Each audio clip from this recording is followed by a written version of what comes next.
Hey guys, thanks for 25k subscribers. That's awesome. Seriously guys, thank you so much for your support on the channel recently. I love making these videos and I have zero plans of stopping. Anyways, I've got a story to read you guys today, so let's go ahead and get right down to business. Today's story is from r/nosleep from user madnoodles1989.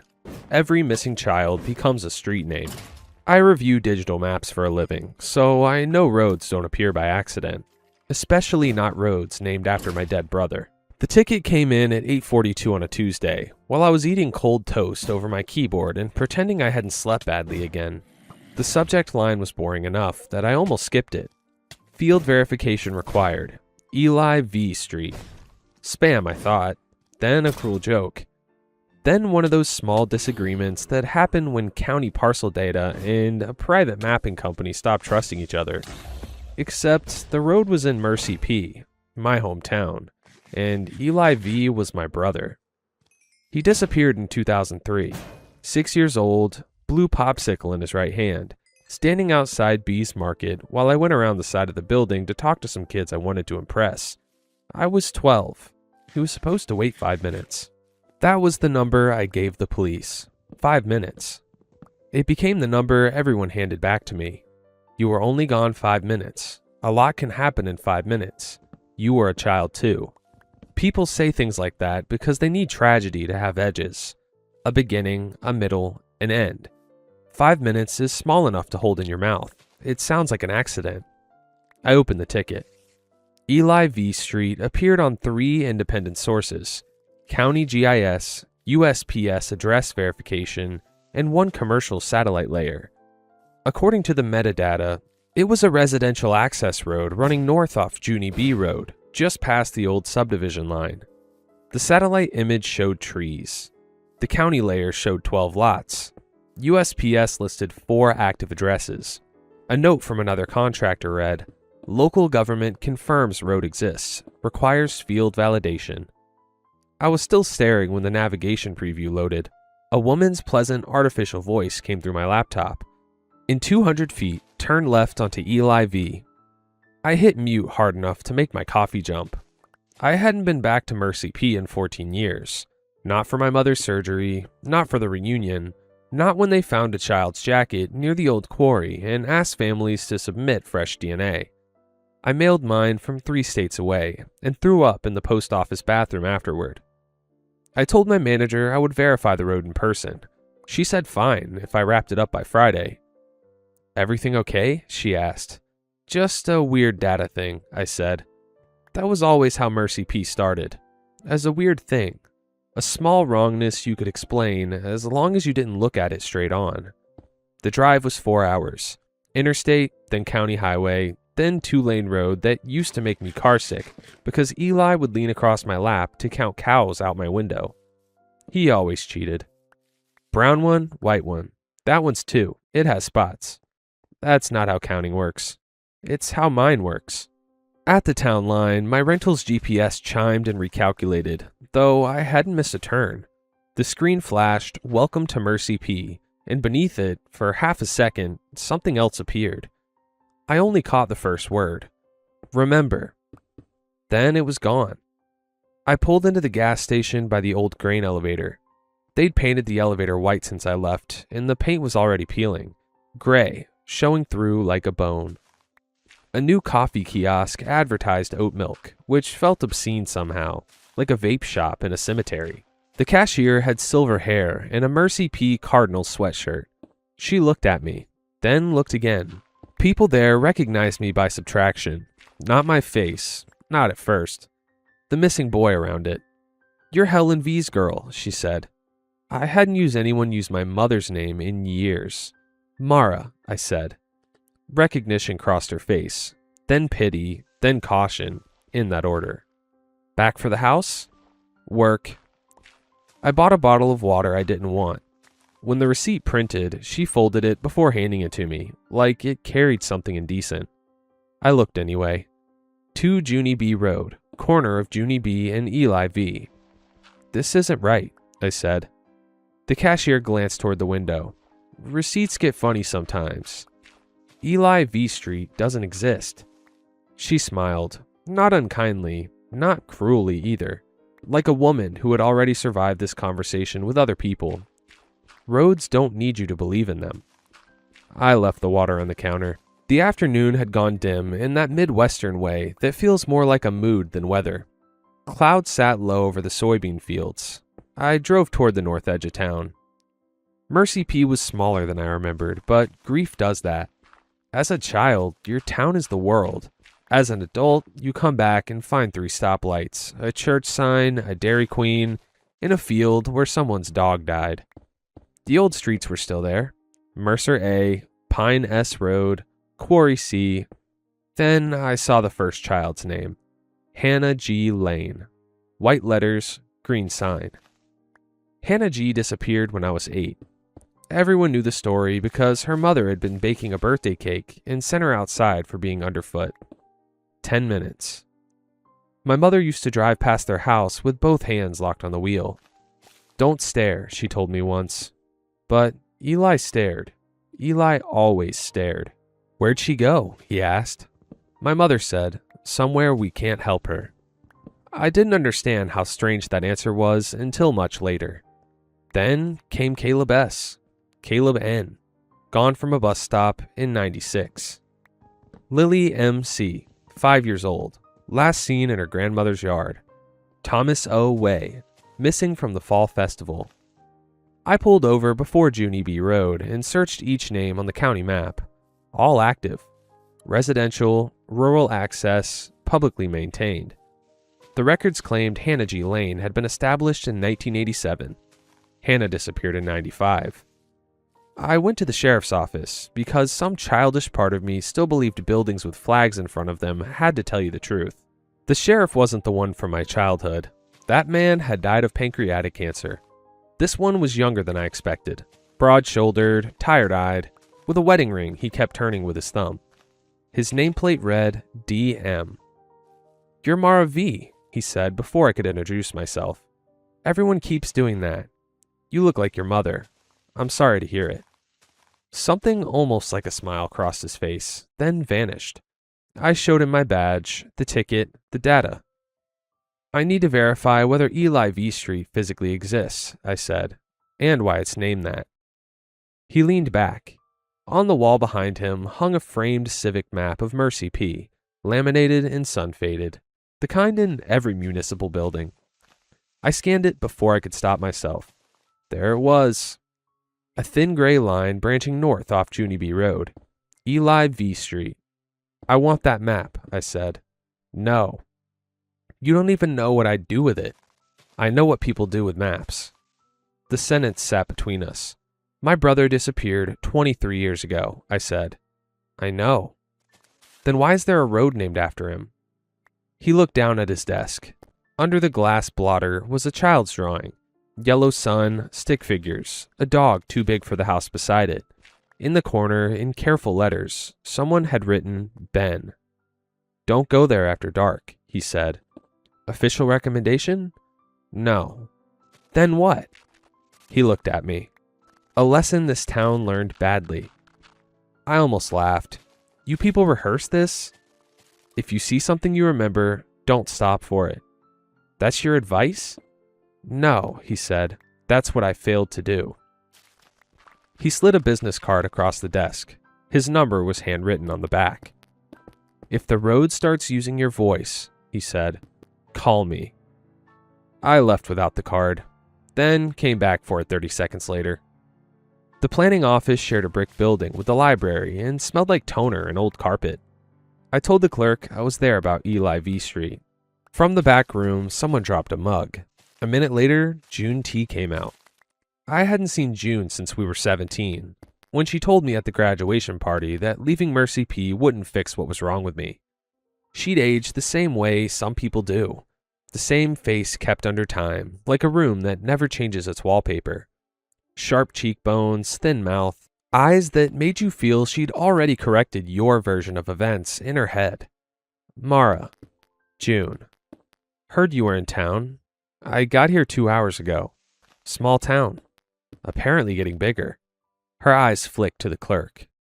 "Come back. Her office had no photographs, just binders, file cabinets, zoning maps, and a dead plant on the windowsill. I shut the door.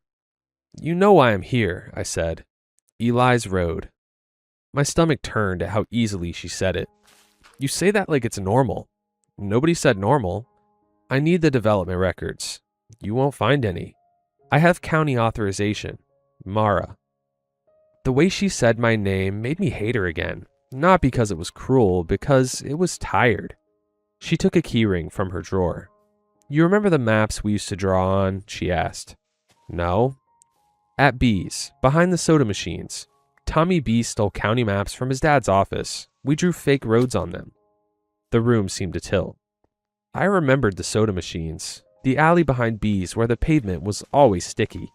June at 12, chewing grape gum, bored by everything. I didn't remember the maps. She watched me not remember.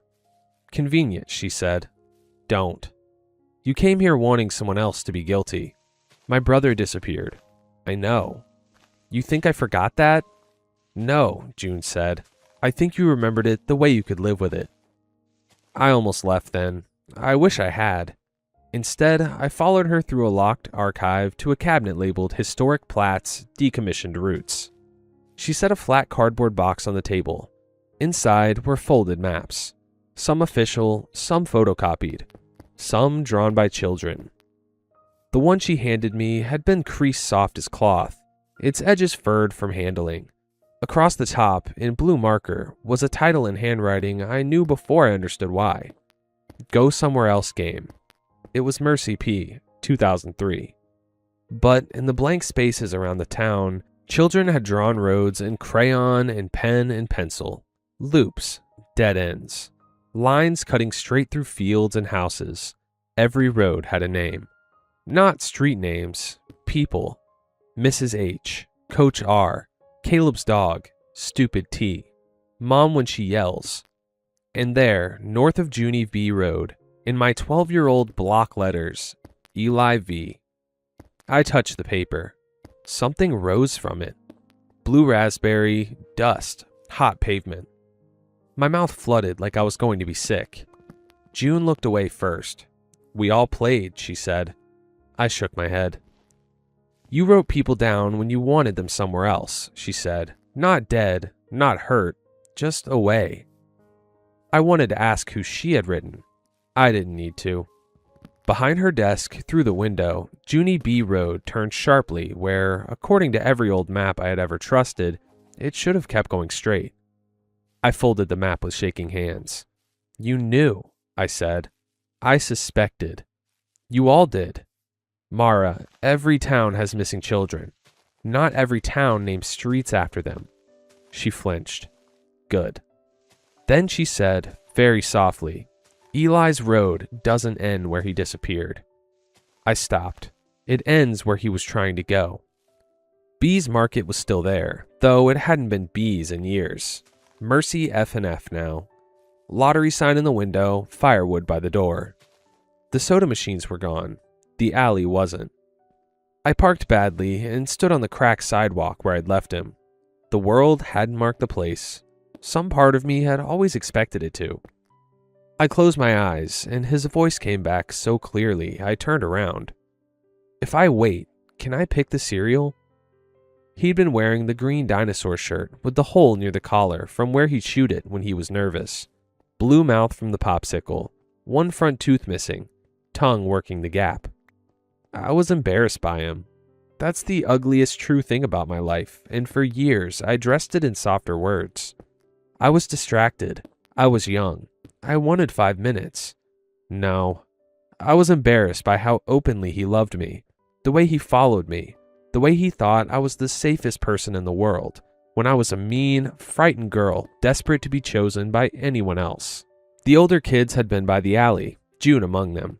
A silver CD player playing something tinny. Someone laughed when they saw Eli holding the hem of my shirt. "You brought your shadow again?" June said. I heard the rest of it now. Not like memory usually comes, blurred and merciful. Sharp. I told Eli to wait. He asked about the cereal. I said yes. He smiled. Then June held out the map. "Write him down. Give him his own road. I remembered laughing. I remembered taking the marker. I remembered Eli trying to see. Is that my road? Yeah. Can it go to our house? Sure, whatever. Then I wrote his name. Not because I believed in anything, because for one clean, poisonous second, I wanted to know what it felt like to walk somewhere he couldn't follow. My phone buzzed. Unknown number. I answered without thinking. Where are you? Mercer asked. Bees. Leave. I remembered. Then leave faster. What is Eli V Street? Static crackled between us. A child's road, he said. What does that mean? It means he's still trying to get somewhere. The sky had gone dark without my noticing. In the dark glass of the storefront, behind my own reflection, a small boy stood by the ice freezer. Blue mouth, dinosaur shirt, looking at the alley. Not at me. I turned. No one. Mara, Mercer said. His voice was lower now. If you go there, the road will give you what you deserve. That's not the same as the truth. The line dropped. My GPS chimed. Eli V Street, 12 minutes. I don't remember deciding to go.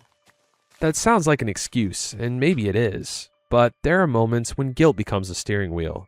You can take your hands off it. It turns anyway. Junie B Road ran north past the last of the new houses with their identical porches, then narrowed between fields, then trees. No streetlights, no mailboxes, just weed-choked ditches and the gray suggestion of forest beyond. At 6:03, the GPS said, in 400 feet, turn left onto Eli V. Don't say his name, I whispered. In 200 feet, turn left onto Eli V. There was no road. Then there was. Not appearing, not materializing through fog, just suddenly undeniable, as if my eyes had been refusing it and finally gave up. A narrow paved lane opened between two walls of trees. The sign at the corner looked new. Rainwater clung to it, though it hadn't rained. Eli V Street. Below it hung a smaller yellow sign I've never seen on any road anywhere. No outlet unless remembered. I turn in. The blacktop was smooth and new. My headlights washed over the ditch grass. The GPS went silent. My phone lost service. Then the smell came through the vents. Blue raspberry. The road curved and the trees fell away. Bees Market stood ahead of me, lit by a late afternoon sun that didn't reach my car. The old red sign was back, one fluorescent tube flickering. The soda machines leaned against the wall. A small boy sat on the curb, kicking his heels. He didn't look up. His popsicle dripped blue onto the concrete, drop after drop, but instead of running to the gutter, the stain stretched out along the road ahead of me, a thin blue line leading on. I almost opened the door. The boy lifted his head. It wasn't Eli, not exactly. It was my memory of him, which was worse. Too bright, too clear. 6 years old forever, made if the pieces of my guilt had polished until they shone. His mouth moved, and through the closed window I heard him. If I wait, can I pick the cereal? I drove. The market vanished behind me, and the road became a school hallway. My tires rolled soundlessly over beige tile. Lockers ran down both sides. My headlights made no sense there, but they still cut forward, trembling over classroom doors and bulletin boards. Every drawing on the walls was a road. Some went into houses, some into lakes, some into open mouths. None reached anything. They were the careful, patient work of children who kept getting the way home wrong and kept trying again. At the far end, Eli stood with his backpack on, too big for him, red straps, a dinosaur clipped to the zipper. He was checking the classroom doors. One, then the next, then the next. The way you search a building for someone who was supposed to be there. He had walked those doors before. I understood that, the way you understand things in dreams, completely and all at once. He had searched for me in places I had never been, because those were the only places he knew how to imagine. Eli, I said. He turned. His face opened with relief. Not fear. Relief. He started toward the car. Not running, just walking, sure of me now. I put my foot down, because if you reached the door, I wouldn't open it. And if I opened it, I would never leave. For a few seconds, the distance between us refused to close, no matter how fast I went. That was the most frightening thing yet. Not that he was chasing me, that he couldn't catch up. Then the hallway snapped back into road. I was crying too hard to see. The next stretch was my mother's car. Not visually, not entirely. The road stayed under my tires, but the air thickened into the inside of her old blue Ford. Stale coffee, wintergreen gum, the radio giving the forecast from the day he went. She sat ahead of me and to the left, hands at 10 and 2. The ring already gone from her finger because she'd pawned it that year. His booster seat was behind her, empty. Beside it sat me, 12 years old, looking out the window with a face like a drawn blind. "You were gone 5 minutes," my mother said.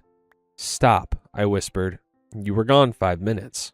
The 12-year-old turned her head and looked back at me with dry eyes. She wasn't haunted yet. She wasn't sorry yet. She was just a girl who had gotten what she asked for and hadn't understood the price. "He was always there," she said.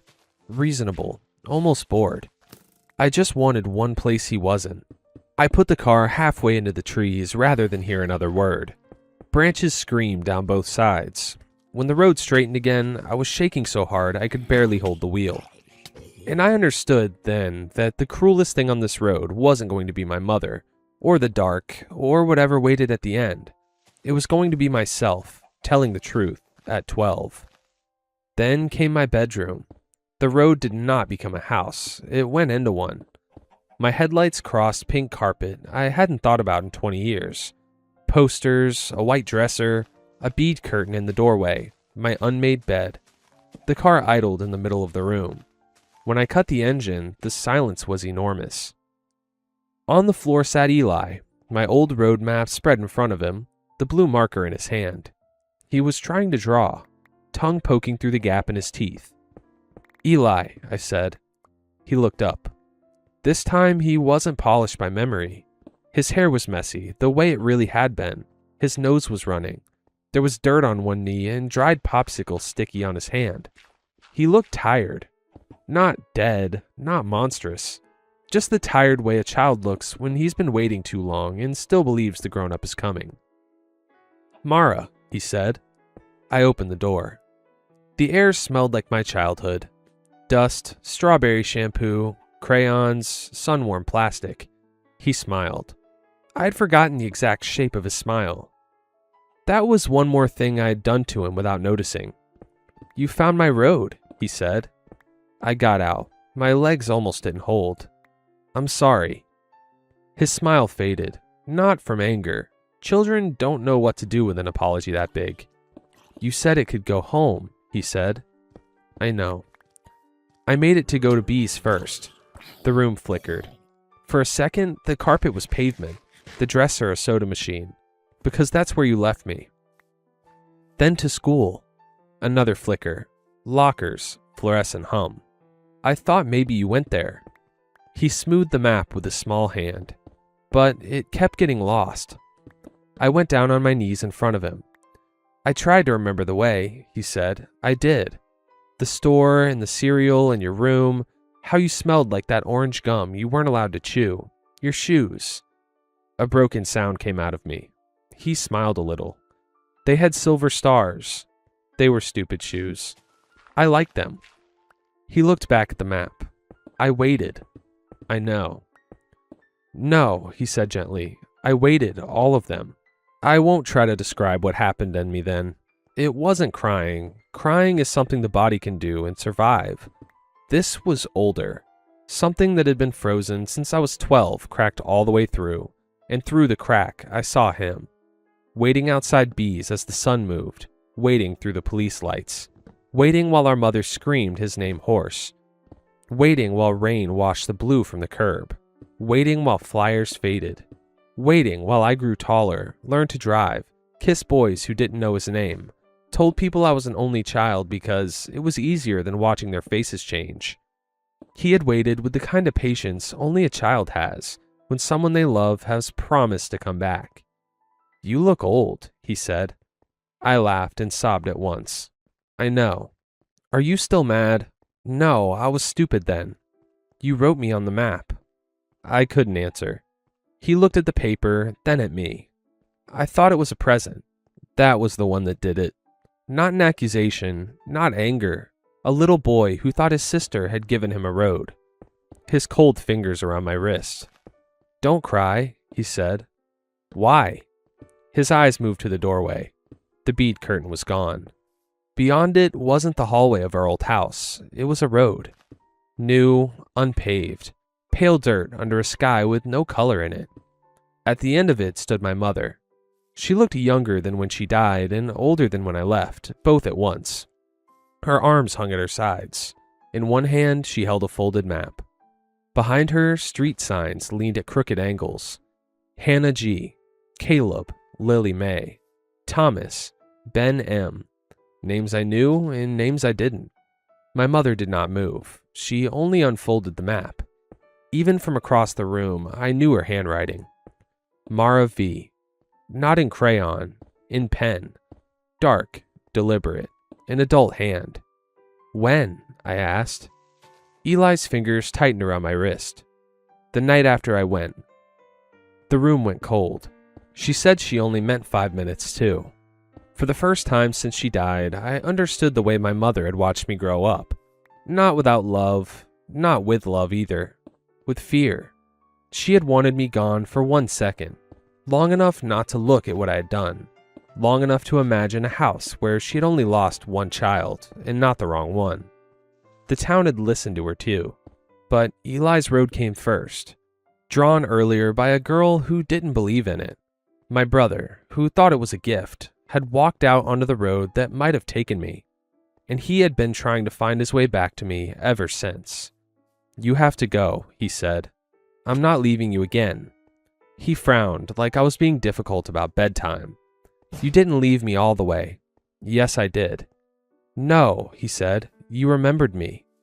I stopped saying your name, but you didn't forget it." Some mercies hurt worse than punishment. He pushed the folded map into my hands. "Take it." "What is it?" "My road." In the doorway, my mother took 1 step forward. The house shuddered.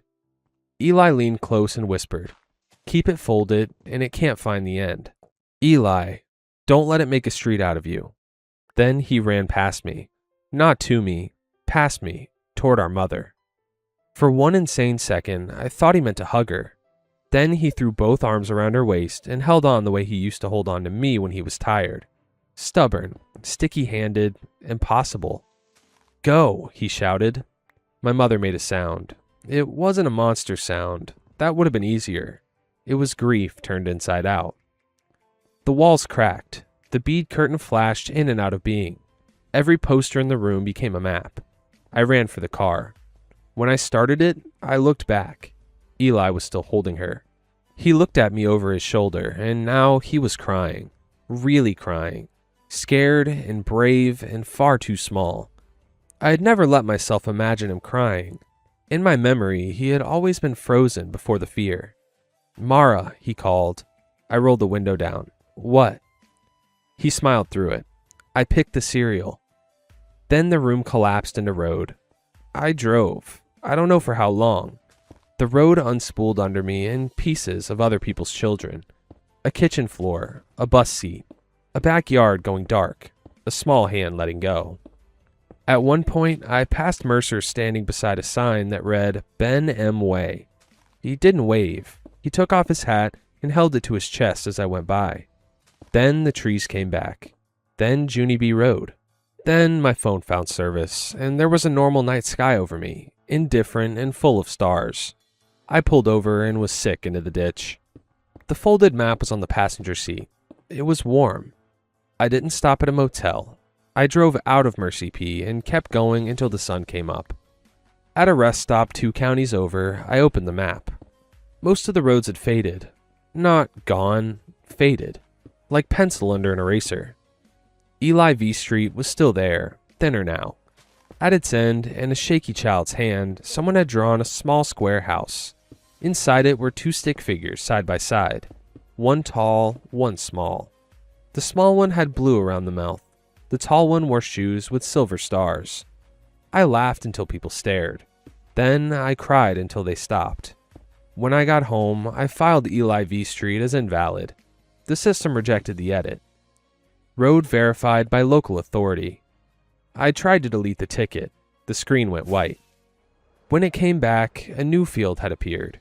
Future extension, Mara V Road. Status, pending. I called Mercer. Disconnected. I called June. No answer. I check the county map sometimes. Eli V Street is gone now. Not unlisted. Gone. The parcel lines have closed over it like water. Satellite only shows trees. But there is a new road on the north side of MRCP. I found the photo in the database one night.